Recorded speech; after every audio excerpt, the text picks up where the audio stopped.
कहानी की शुरुआत में हम दो देशों को एक दूसरे के साथ लड़ते हुए देखते हैं। ये देश थे फ्रांस और जर्मनी और साल था 1917 जब विश्व युद्ध अपने चरम पर था। ये लड़ाई जमीन की थी और सैनिकों को कुछ भी करके ज्यादा से ज्यादा जमीन पर अपना कब्जा जमाना था। युद्ध के मैदान पर अनगिनत सिपाही पहले अपनी जान गंवा चुके थे और वह स्थान अब एक विशाल कब्रिस्तान बन चुका है। जब युद्ध रुकता है तो हम जर्मन सैनिकों की लाशों को दफनाते हुए देखते हैं। उनके मृत शरीरों से उनकी वर्दी और जूते हटाए जा रहे थे। यह दृश्य अत्यंत दर्दनाक और क्रूर वास्तविकता को उजागर करता है। सैनिकों की जानें इतनी सस्ती हैं कि उनकी वर्दियां भी बार बार इस्तेमाल की जा रही हैं। जिस वर्दी में सैनिक लड़ने गया था उसी वर्दी में अब कोई और जाएगा।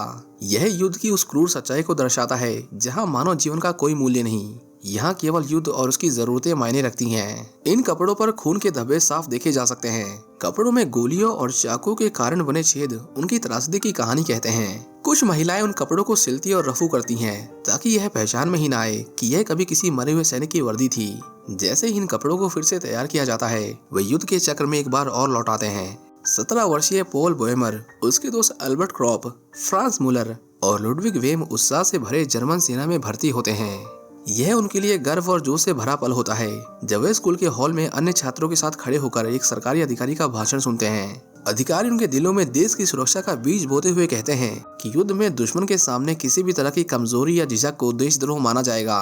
उनके शब्द आग की तरह फैलते हैं और सभी नौजवान युद्ध में अपने देश के लिए सब कुछ न्यौछावर करने को तैयार थे। ये नौजवान यह नहीं जानते कि जो सैन्य वर्दियां उन्हें पहनाई जा रही हैं वे उन्हीं सैनिकों की हैं जो पहले ही इस युद्ध में अपनी जानें गंवा चुके हैं। अनजाने में वे उस विनाशकारी चक्र का हिस्सा बनते जा रहे हैं जिसका अंत केवल मृत्यु और पीड़ा है। उन्हें वेस्टर्न फ्रंट पर भेजा जाता है और जैसे जैसे वे आगे बढ़ते हैं फ्रांसीसी सैनिकों द्वारा उन पर हमला किया जाता है। फॉर्चुनेटली फ्रांसीसियों के निशाने चूक जाते हैं और कोई घायल नहीं होता, लेकिन यह पहला संकेत है कि वे जिस रोमांच और गौरव की कल्पना कर रहे थे वह वास्तविकता से बहुत दूर है। बारिश हो रही है और ठंड उनके हाथों को जकड़ रही है। पॉल की मुलाकात केट नाम के एक सैनिक से होती है जो जल्द ही उसका अच्छा दोस्त बन जाता है। उनके चारों ओर बम और गोलियों की आवाजें गूंज रही थीं, जिससे उनकी बेचैनी और बढ़ जाती है। यह पॉल का युद्ध का पहला दिन है। वह हंसमुख स्वभाव का है, लेकिन जल्द ही उसे एहसास होगा कि इस जगह पर हंसी का कोई स्थान नहीं। यहाँ केवल डर और मृत्यु का राज है। रात के अंधेरे में एक गोली उसके हेलमेट पर लगती है। सौभाग्य से उसे कोई चोट नहीं आती, लेकिन यह पल उसे मौत के बहुत करीब ला देता है। अचानक उन पर बमों की बारिश होने लगती है। नए सैनिक डर जाते हैं जबकि पुराने सैनिक जानते हैं कि फ्रांसीसी सैनिक पास आ रहे हैं। बंकर में विस्फोट होता है और वे सभी नीचे दब जाते हैं। जब सूरज उगता है तो कुछ जर्मन सैनिक उन्हें बचाने में सफल होते हैं, जिनमें पॉल भी होता है।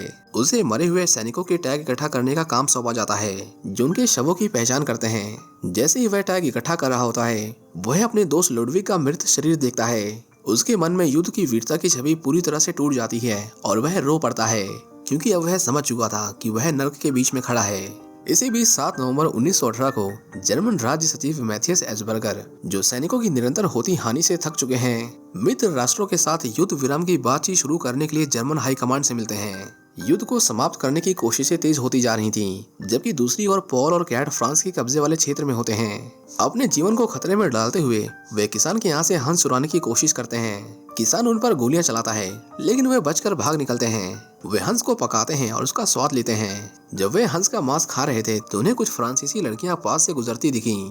पॉल का दोस्त फ्रांस उनके साथ बातचीत करने निकल पड़ा क्योंकि वह लड़कियों के बीच में काफी लोकप्रिय था। अगले दिन उन्हें अपने परिवार और दोस्तों से पत्र मिलते हैं जिन्हें वे उत्सुकता से पढ़ते हैं। केट को पढ़ना नहीं आता, इसलिए वह पॉल से अपना पत्र पढ़ने के लिए कहता है। जब पॉल उसे पढ़ता है तो उसे पता चलता है कि केट का बेटा अब इस दुनिया में नहीं है, जिसके बारे में केट ने उसे कभी नहीं बताया। वे इतने दिनों से युद्ध में रहते हुए अब इतने आदी हो चुके हैं कि अब शांति का सन्नाटा उनके बर्दाश्त से बाहर होता जा रहा था। रात को फ्रांस वापस लौटा। उसके पास एक स्कार्फ था जो उसने गांव की लड़की से याद के रूप में लिया था। कुछ दिनों बाद पॉल और उसके साथी 60 नए सैनिकों की तलाश में निकलते हैं जो उनकी यूनिट में शामिल होने वाले थे, लेकिन रास्ते में कहीं खो गए। वे एक सुनसान इमारत में जाते हैं जहां केट को एहसास होता है कि यह जगह कभी जहरीली गैस से भरी हुई थी। पॉल एक दरवाजा खोलता है और उसे अंदर मृत सैनिकों के शव मिलते हैं जिन्होंने गलती से अपने मास्क जल्दी उतार दिए थे। वे सभी जवान 16 से 20 साल के बीच के थे और बिना किसी कारण के मारे गए थे। ये देखकर पॉल के दिल में युद्ध के प्रति जोश और साहस की आखिरी किरण भी बुझ जाती है। 9 नवंबर 1918 की ठंडी रात थी जब मैथियस वॉर रुकवाने के लिए एक ट्रेन में सवार होकर फ्रांस के जंगलों की ओर बढ़ रहा था। युद्ध की आग में झुलस रही इस दुनिया को इस घड़ी का इंतजार था। मैथियस समझ चुका था कि अब इस लड़ाई में कोई भी जीतने वाला नहीं है। केवल खोने वाले हैं। दूसरी ओर जर्मन जनरल फ्रेडरिक्स के दिल में नफरत की आग सुलग रही थी, जो किसी भी कीमत पर युद्ध विराम को अस्वीकार करता था। यह उसके लिए किसी विचारधारा की लड़ाई नहीं थी, बल्कि सत्ता और प्रतिष्ठा की रक्षा का सवाल था। फ्रेडरिक्स ने किसी भी शांति प्रयास को विफल करने का निश्चय कर लिया था। वेस्टर्न फ्रंट पर तैनात अपने सैनिकों को आदेश देते हुए उन्होंने कहा, फ्रांस के बंकरों पर हमला करो और उन्हें हमारे कदमों की आहट सुनने से पहले खामोश कर दो। आदेश सुनते ही रात में सोए हुए सैनिकों को जगाया गया और ठंड और अंधेरे के बीच उन्हें वेस्टर्न फ्रंट की ओर भेज दिया गया। सिपाही बिना किसी मानसिक तैयारी के फ्रेंच सीमा की ओर बढ़ने लगे। वे जानते थे कि इस हमले का उद्देश्य केवल हमला करना है, न कि कुछ हासिल करना। जल्द ही हथियारों की आवाजों से रात की खामोशी टूट गई। दोनों ओर गोलियां चलने लगीं और हवा में खून की गंध फैल गई। पॉल अपने साथियों के साथ फ्रेंच ठिकानों की ओर बढ़ा। उन्होंने बंकरों पर बम फेंके और धीरे धीरे फ्रांसीसी सैनिकों को मार गिराया। फ्रांस के सैनिक इस अचानक से हुए हमले के लिए तैयार नहीं थे। पॉल और उसके साथी सोचने लगे कि शायद उन्होंने मोर्चा जीत लिया है, लेकिन जल्द ही धरती कांपने लगी और पॉल और उसके साथियों ने देखा कि फ्रांस के टैंक उनकी ओर बढ़ रहे थे। फ्रांसीसियों ने पलटवार कर दिया था। टैंक के नीचे कुछ जर्मन सैनिक कुचल गए। भय और घबराहट में सैनिकों के पास भागने के अलावा कोई विकल्प नहीं था। पॉल ने भागने की कोशिश की, लेकिन तभी एक ग्रेनेड उसके पैर के पास फटा, जिससे वह घायल हो गया। उसके कुछ साथी सरेंडर कर चुके थे, लेकिन पॉल ने देखा कि दुश्मनों ने उन्हें जिंदा जला दिया। दर्द और क्रोध से वह अपने बेस की ओर बढ़ा, पर वह जानता था कि वह सब कुछ खो चुका है। न केवल अपने साथियों को, बल्कि उस झूठे विश्वास को भी कि इस हमले का कोई उद्देश्य था। उसी बीच मैथियस फ्रांस के जनरल से मुलाकात कर रहा था। उसका दिल भारी था। हजारों सैनिक बिना किसी कारण के मर रहे थे, लेकिन फ्रांस के जनरल ने मैथियस को 72 घंटों का समय दिया। उसने कहा, हम शांति के लिए तैयार हैं, लेकिन शर्तें हमारी होंगी और जर्मनी को इन्हें स्वीकार करना होगा। एस्बर्गर के हाथ में समझौते की शर्तें थीं, जो उसके देश के लिए अपमानजनक था, लेकिन उसे समझ आ चुका था कि उसके पास कोई विकल्प नहीं है। उसने अपने वरिष्ठ अधिकारियों को समझाने की कोशिश की, हमने पहले ही अमेरिका और अन्य मित्र राष्ट्रों से हार मान ली है। अब हमारे पास बचाने के लिए कुछ भी नहीं है। हमें अपने सैनिकों को इस बेकार की मौत से बचाना होगा। ये हमारा झूठा गर्व और हमारी मूर्खता ही है जो हमें इस हारी हुई लड़ाई से बाहर निकलने से रोक रही है। दूसरी ओर युद्ध के मैदान में पॉल एक छोटे से गड्ढे में फंसा हुआ था। वह हिलने की हिम्मत नहीं कर पा रहा था। उसने खुद को मृत होने का नाटक किया, लेकिन उसकी चाल ज्यादा देर तक नहीं चली। एक फ्रांसीसी सैनिक ने उसे देख लिया और उसे मारने की कोशिश की, लेकिन पॉल ने उससे पहले उस पर चाकू से वार कर दिया। वो बार बार वार करता रहा, मानो अपनी सारी हताशा उस पर निकाल रहा हो। जब लड़ाई खत्म हुई तब उसने देखा कि वह सैनिक सांस लेने में संघर्ष कर रहा था। उसकी चीखें पॉल के कानों में गूंजने लगीं। वह एक पल के लिए अपनी मानवता में लौट आया।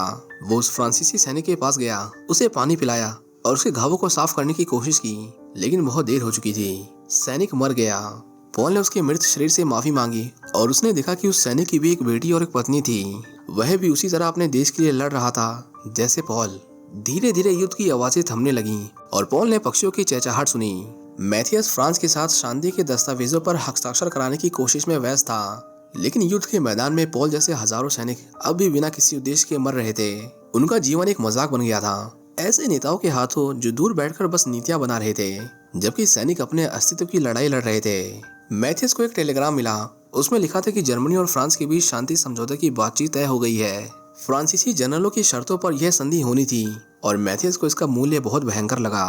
उन्होंने सोचा कि यह समझौता जर्मनी के लिए अपमानजनक है, लेकिन वह यह भी जानते थे कि इस वॉर को रुकवाने का यही एकमात्र उपाय है। दूसरी ओर पॉल, जो हाल ही में युद्ध के मैदान से निकला था, उसने देखा कि उसके साथी सैनिक युद्ध के अंत का जश्न मना रहे थे, लेकिन पॉल के चेहरे पर कोई खुशी नहीं थी। उसने अपनी आंखों के सामने अपने 3 सबसे करीबी दोस्तों को खोया था। पॉल का एक और साथी टिस्डेन युद्ध के दौरान बुरी तरह घायल हो गया था। उसकी टांग काटनी पड़ी और अब उसे जीवन भर विकलांगता के साथ जीना था। टिस्डेन ने पॉल को एक स्कार्फ दिया जो फ्रांस ने उस लड़की से याद के तौर पर लिया था। इसका मतलब कि फ्रांस भी मर चुका है।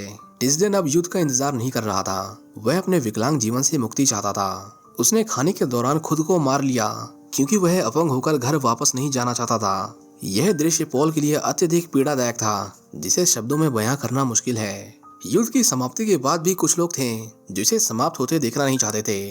जनरल फ्रेडरिक्स उन्हीं में से एक था। उसे लगा कि मैथियस और अन्य अधिकारियों ने देश को धोखा दिया है।